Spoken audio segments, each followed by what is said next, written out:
Igbo nwelu mmadụ, Igbo nwelu dike. Igbo nwelu mmadụ, Igbo nwelu dike.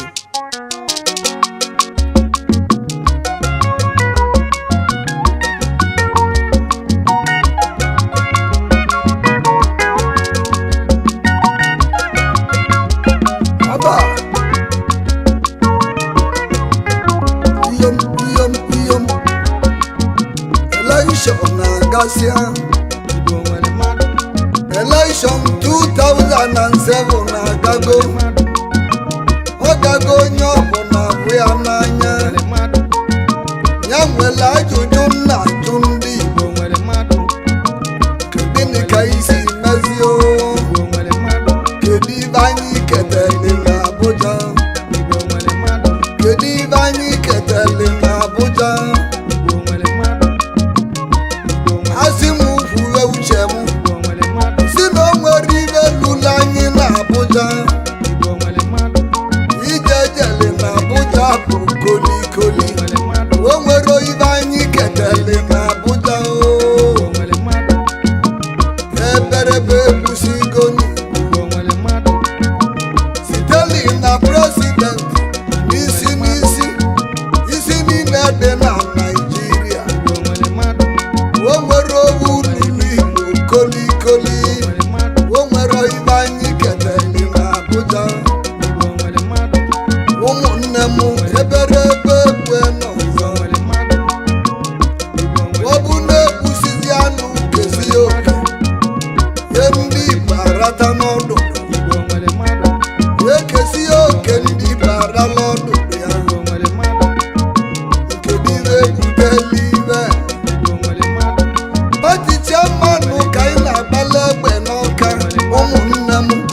ọ bụziali president anyị esunye n'ọkụ. Kedu ibe ebutela okwu? Unu abụgo ka o si wee mezie. O nwere ibe lụrụ Igbo n'Abuja. Iyo eberebe ekwusie n'ụlọ Igbo. Aba tegedege hiri tegedem, tegedege hiri tegedem, yelele delidelibe egwu mmemme odigiri. O nwere okwu mbọsị na-akọ n'ụlọ. Ejeli m egwu nwọ n'otu Ọnịcha do. Kedu onye ezidili m egwu nyo? O welecha ụmụazị ka iwe n'Ọnịcha. Onye azili m si m dulu ndị oli ọkata Igbo m na-egwu. Ka m bịaba egwu n'ibe ebe.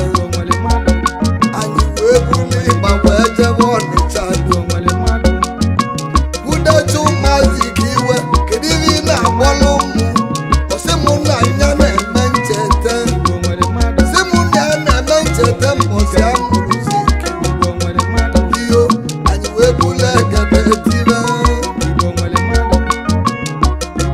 Yakubu Gowa, Jos Obia, Chief Solomon La, Jos Obia, President Kawunda, Osi Zambia Abia, Ojo mmadụ ekwebe, Ojo si Abia Abia, Chief Emmanuel Igwe Anyanwụ n'Imo, Franchise si Imo wee bịa. Ụmụnne m wee bulu egede tirezie. Oluzie mgbe iji wee bulu egwu. Oge gọwanụ na-agbadona. Ụmụnne m mgbe onye Yakubu Gowa ọ nke imerele ebere Gowa emego reconstruction. Anyị kwe mee rehabilitation. Anyị kwe ọbọdụlụ reconciliation. Ụmụnne m never reconcile. We didn't reconcile Gowa. We haven't reconciled. Onye Gowa nụ n'anya iwe ibe niile azịghị iwe na-egbochiri ya egbochi. We never reconcile. We didn't reconcile. We haven't reconciled. eberebe egwu n'ụlọ ibe bụzi na ga-enwe reconciliation sosobu ibe ka m na-ekwu ma minisita na ambasadọ adịrọ nya sobu ibe ka mụ na-ekwuzi sosobu ibe ka mụ na-ekwuzi o President of Nigeria, who is an Igbo man, is now or never. Nebu na-enwego reconciliation. Onye nyere m ibe ka president, nyanyekwana m na mmeli, nyanyekwana m na mmeli, nyanyekwana m na mmeli. Eberebe egwu n'ụlọ,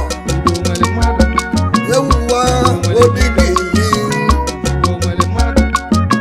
O nwere ibe nna akọrọ unu akọrọ papa nyazi ka iwe nọ onye wetara indipendent o wee were ọchịchị Naijiria wee nye Tafawa Balewa n'aka nyepụ Tafawa Balewa ọ bụ political son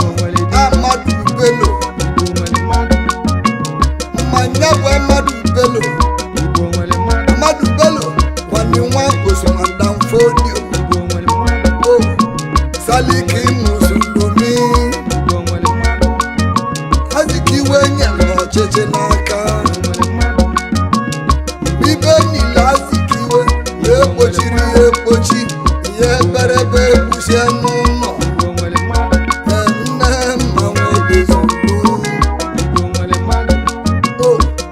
amụsi ọgwụ na-ede ebe ewee mali ibe eselokwu ozu wọla isi ndị ọhịa nabasịa emesie ndị nwe ozu ebula ozu mmemme anyị achọrọzi nkewe anyị ga-amụrụ anyị achọrọ nkewe ụmụnne m anyị ga-abụlili Naijiria katama sosovive ka m na-ekwu ụnụnụlụ President of Nigeria, who is an Igbo man, is now or never. Onye bụ na-enwego reconciliation eberebe egwe parademme edijomme parademme edijomme paradegedegwuje aba iyo odi na-abọbi mende odi na-abọbi mende eli onye amosu adịrọ mma agbata obi nwanyị labụ di ya olebe otu na-etọlọ tọlọ iyo enu ntụlụ akara ọya mma ụgbọala ka onye ọya ji elodo onwe ya anịma nwa nwujeliba anịma nwunye anya welu ebe ahụ ụba na-abọ nwunye anya mma mgbolikọkọ jele egwu na be ngwọbe welu ebe ahụ bana gbogbo iwe ọgwụgwọ nne m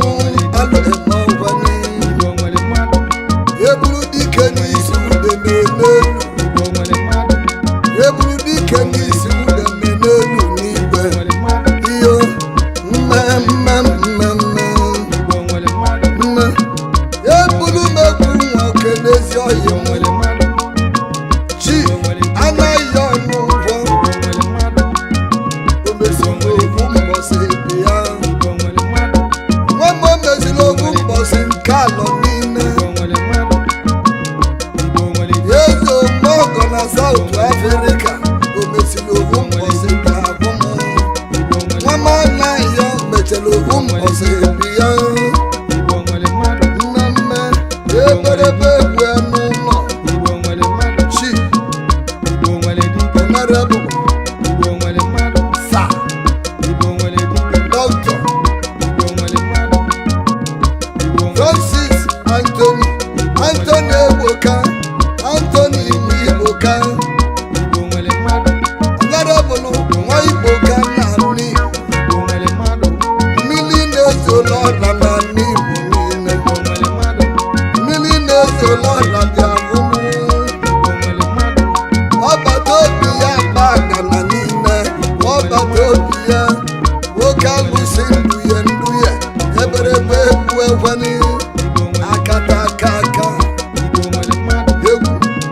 mmụọ dịka ili osisi dị n'iwu n'Enugwu Agidi tọna iwe Igbo ka osisi dị na iwu ihe shiwa nke Ikorodu ọgwa nnukwu mmadụ bụ nnukwu alụsị ezi oyi mụ shiwa na Ikorodu Galadi Ngandi ayo aba Galadi na Ngandi nke Northern Nigeria niile Galadi na Ngandi Enugu of Northern Nigeria niile first mayor nke Njikọka mayor Odogwu mayor nwanne m Ebuka Ido Ide Abọrụ nne m nna m Uzana onye jeli Igbe ka Igbe na-ebu ya na-ejere ụka aleluya na nkịtị enu ntụlụ ka eji eje aleluya ụlọ mara onye mụ na-atụlụ ntụlụ nne m bịa duru m Peter Rock nke bịa ezi nwa m nwa nwoye obi dị ekwe ezi nwa m nwa nwoye obi ekwe Peter Rock nwa nwoye obi ekwe onye ngwele ezu n'aka Odogwu onye ngwele Odogwu gwana Odogwu dike bụ dike na Odogwu gwana Odogwu orutu dike bụ Odogwu nye ka o ji kalịsịa ana kalịsị n'ịla nkịtị ewuwa n'ego na ozemene nsugbe ibe ndị na-eli nwere ndị na-asị ya nsọ iyo nne m dịka ili nwanike egwu ego bịa alụso mụnya niile ike egwu ego na mmụnya Odogwu owuchi obodo Igbo ebunatelu mmụnya ire a na-eli Boniface egwu n'ive chi Boniface egwu n'ive onye mmụnya niile bịa bụlụ m ike nke oyi na ama mbala ibi ya ike ka ndị oyi na ama mbala oyi egwu niile abịala Igbo niile nne m dịka ili chie Emeka nwa ọgwụ eji ọfọ chibia Emeka nwa m nwa ọgwụ eji ọfọ Emeka Adasu nwa m na Amalaga Enugo iwe na-ekwu ebube na-abata ete ebube na-abata ete ebube na-abata ete wa iyo obele ọnọdụ ya na-abụ n'ala Emeka Adasu anụ ji ezali elu onye na-ama osisi na-elu inu Emeka agadi nwanyị na-ezu okilisi si azọ na m ijiji nwere isi owu anya Emeka Adasu dị na nnukwu ibe m na-ekwu a na-amara onye ngwụlọ na moto maka nnedi ngwere niile mmadụ sikwa amapụ eji ọzi ama ngwele abọ na-alụ tebụl enwezi ọkpa ọbụla ụpụlanki na-anụkwa ya eberebe egwu n'ụlọ keneli m Obi Adasu Obi nwa ọgwụ eji ọfọ iyo Obi nwa ọgwụ eji ọfọ Obi nwa ọgwụ eji ọfọ na-abata ete Adasu Sweden bịa woro ụzọ gị nsọ bụ onye Igbo amala amali na-enele butik na Stockholm iyo sọ gị nsọ bụ onye Igbo na-ewu nele butik na Stockholm meka bịa ewe Obi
Chiki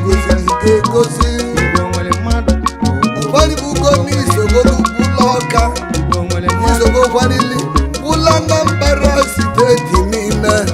oyimụ emebi igwe na ọka emebi igwe na ọka emebi igwe na ọka anaghị onye ọkụ unu narị n'aka ya ka anyị ga-ekwu n'ọnya meriri ọkụ enyi m onye chikwu tezili ude ngozi anaghị ọnebe anointed pillar ya dụrụ m ijeye mmem ijeye mmem ijeye mmem ijeye mmem ijeye mgbodika ili mme ka m bụrụ egwu nwoje kenezi nwa m ezi nwa m Tony Nwoye chairman ndị PDP Anambra ezi nwa m Tony Nwoye sikwa ike egwu atụ na gị uche eche na gị ibe na-emeli nsogbe ibe oge n'azụ Tony Nwoye dị na n'ụwa ibe m na-ekwu eberebegwe ọnụ uyomu a na-akụrụ n'ọhịa ebe aka ewu ụzọla ọbụ ya zonye onye nna ya si n'ori na-agbawa ọba n'ụzọ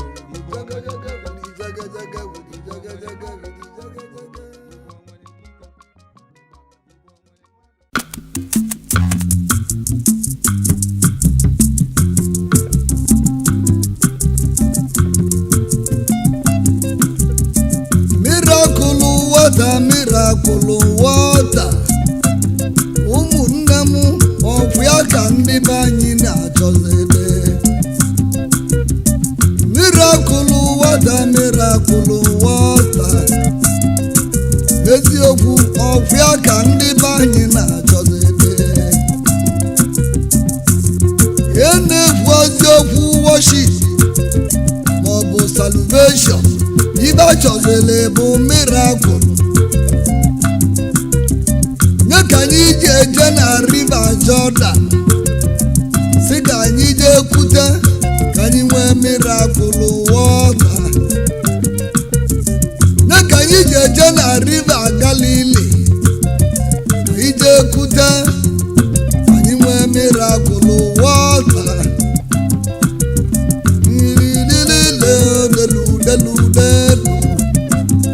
nebana onye nzugbe Anambra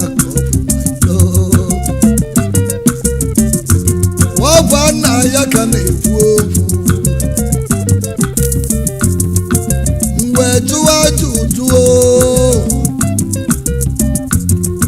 nye bụ riva unu na-achọ na Jordan unu kwute ọra ka orumili Niger nye bụ miracle water unu na-achọ na Galilee ka m na-ajụ ọra ka ọma mbala riva kama na nwere ibe buteli ya bụ na ibe ndị nwere na ọ na-atụrụ ndị n'anya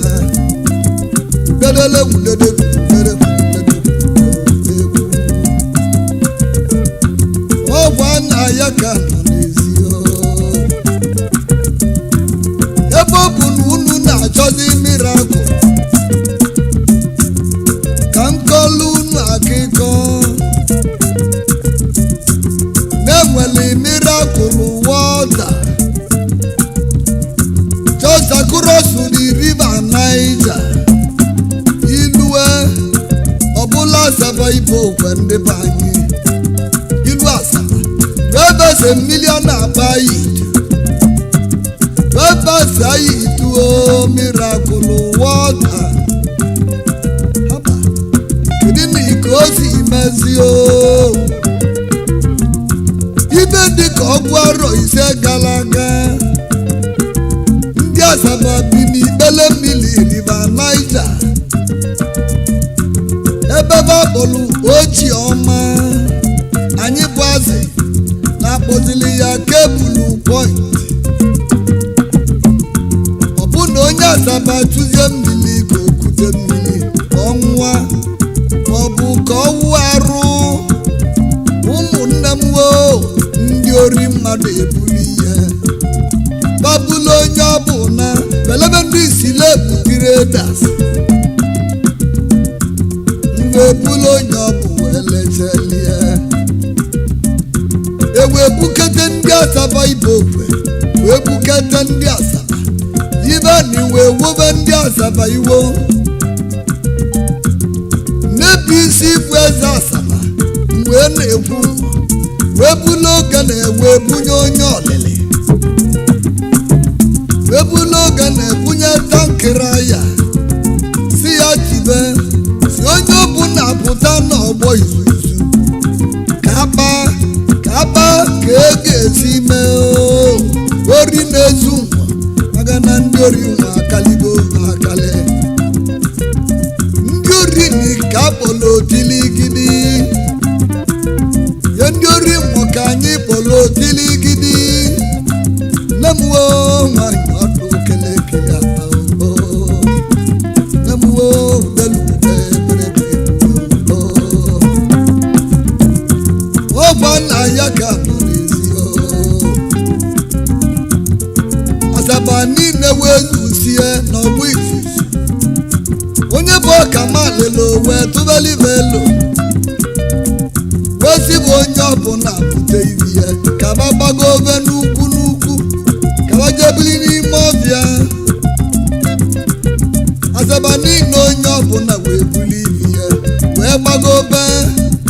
n'ebe agbọrọ ogbo ogologo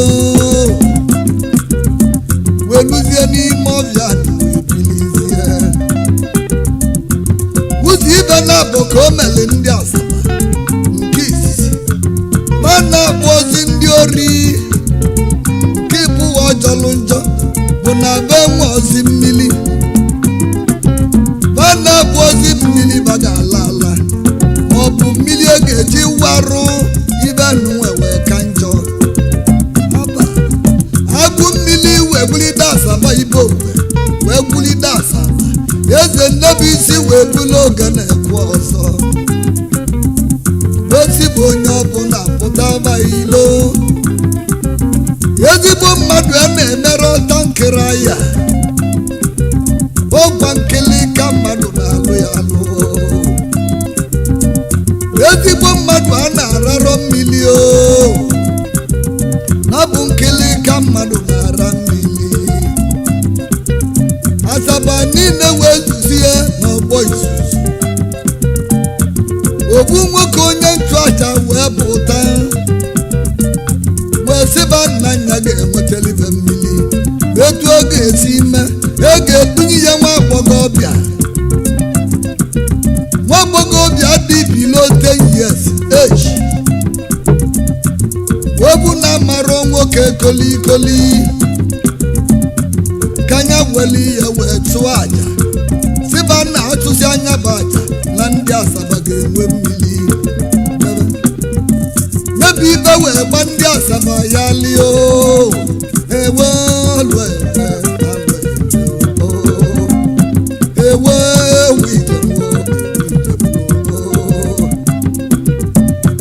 chọba onye ga-edute nwa ya princess a na-agba ochi ife adaeze ibu ya nọ masịrị mma nke onu sosi ya bụ ugwuada Nnebuisi mụtara ibi ya o wee sịba wee pụtara ilo sosi ugwuada ka oji ife mụtara a na-agba eyi itu o wee sịba ya ga-enyebe ya ga-enye ndị bebe yitu kaba weli ya wee chụwa aja provided sịba na ndị Asaba ga-enwe mmiri bebe nne m odelute amosu dịlị adịlị onye ọmụmụ wee mụsị akụlụ mgbe anya ya na nwanyị ọdụ ewelue mbosi akali na-egeje ewelue mbosi akali na-egeje onye bụ onye nchụaja wee pụta ụmụnne ojibe na-abụ wee pụta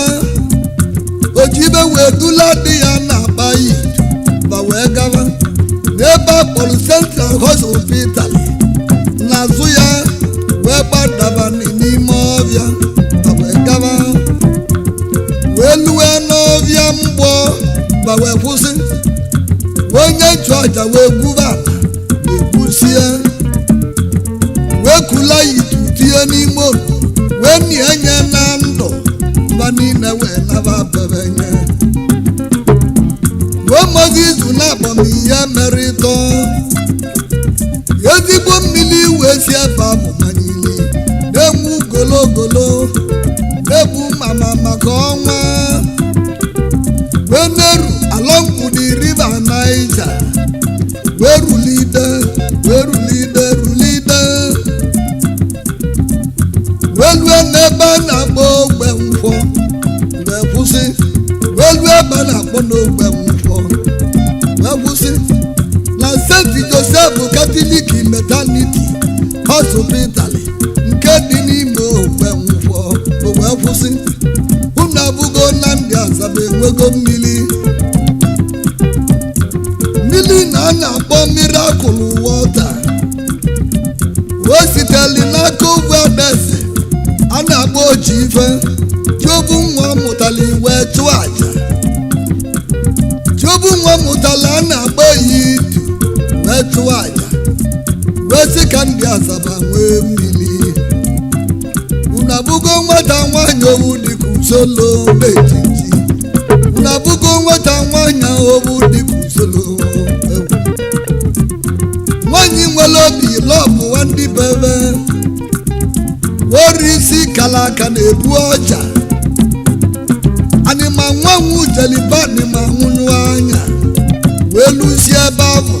mba na-abụ wee nwụnụ anya mma eberebe na-egburo nri na nkịtị oze mene nsogbu Anambra anya ịmara na-ebulu ozu were ọgwụ n'aka ụmụnne m iru a na-atọrọ ude na amụ sozibe gada udene ma bụzọ ebulu ozu tọbọlụ udene ka nye bụ udene elie onye nwụla nwe na-ekwuru okwu ozemene katakata ka ewu na-aṅụ n'ike ụmụnne m eberebe egbuene ya bụ ibe nna akọlụ unu ibe nkụzi ọ kụzila anyị ụzọ ibe na-abụ nke izizi bụ na o nwere ibe mmadụ ga-emela obodo ve onye bụ gasị na orili nne kalịa inugo o nwere ibe mmadụ ga-emela obodo ve onye bụ gasị gwuo na orili nne kalịa nke ịbụọ unu achọzi na unu agakelizi n'ala ebe unu ga-abụ Miracle Water just jebe Asaba ibe okwe irue na Central Hospital ka ife ebe kedi mmiri a na-akpa Itu Miracle Water ebe kedi Miracle Water a na-akpa Itu okwu eji ya n'Oji Ife mmebe udelu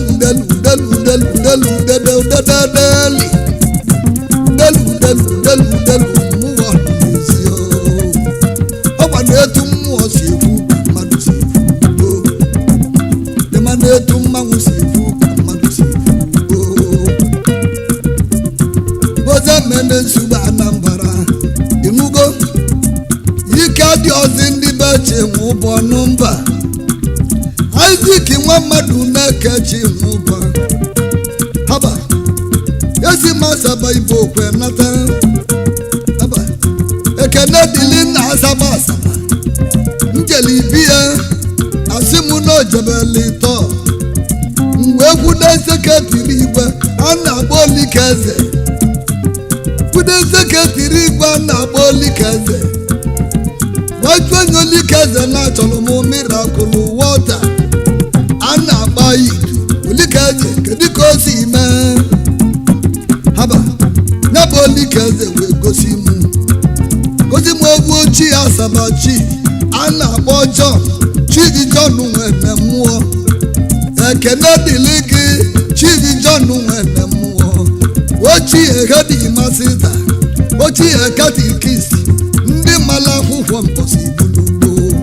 John nne mmụọ bụkwa historian tata na John nne mmụọ osozi na igwe Asaba kabinet kedu onye bụ eze Asaba niile prọfesọ Chike Dozie Asaba 1 ndị Asaba niile ekene dịlị gị ekene dịkwele nne mmụọ na nna mmụọ haba ngedizi nwa nsugbe Anambra ozeme ọgwana ka mmụọ si efu ka mmadụ si efu ekene dịlị Chidi Boniface ya nna Adaugo ekene dịlị Boni nwanna Adaugo nwachi gozili onye akụ na Nsụka ọchịla ọzụwa na Marisi Abakaliki n'ime Ebonyi steeti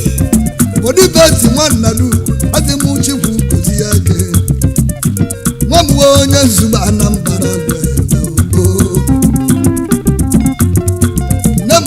na nna n'iru dị n'uke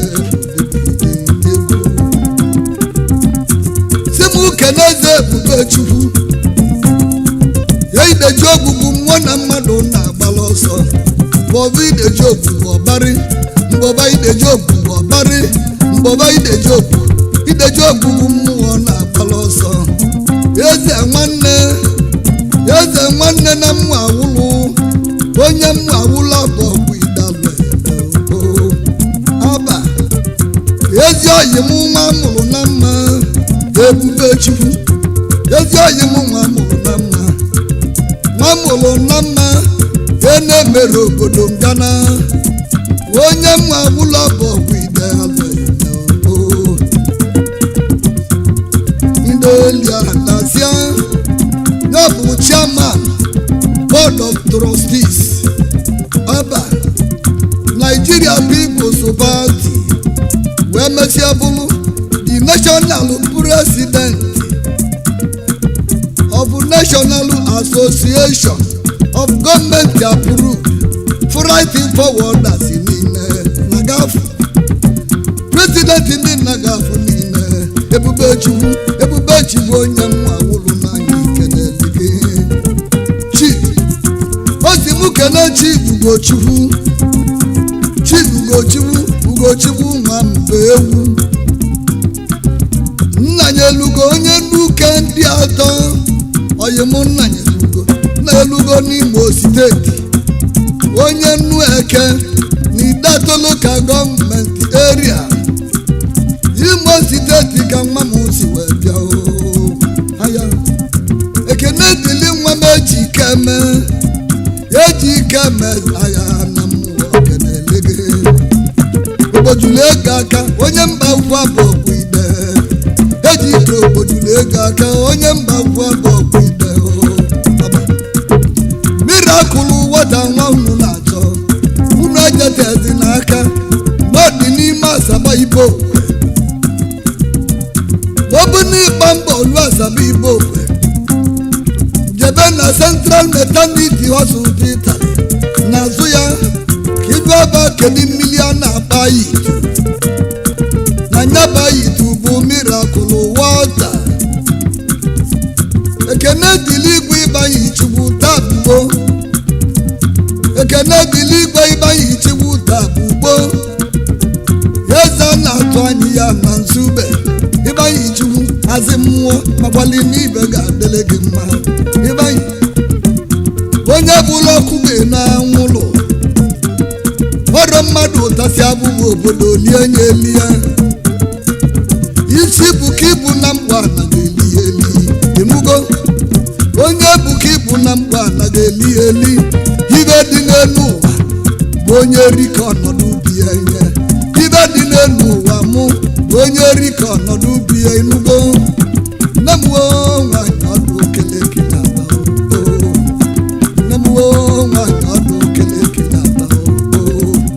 Chief kenali mụ Michael Egbuche President General NDU ndị Nsugbe niile Mike n'ibi na-eme aba ekene dịli chivi obi nnekwu agbanọbịa ntakụma ọnwa izigwe ike na nsogbu unu na-achịkọtazi a na-achịkọta obodo tinye eziokwu n'ime ya ịmali na ibe ga-adịzi mma mana ibe mala eziokwu n'aka azụ dị n'ime ya nye ibe mala eziokwu n'ụwa mụ na aka azụ dị n'ime ya nye oze mmele nsogbu Anambra kelekele oze mmele nsogbu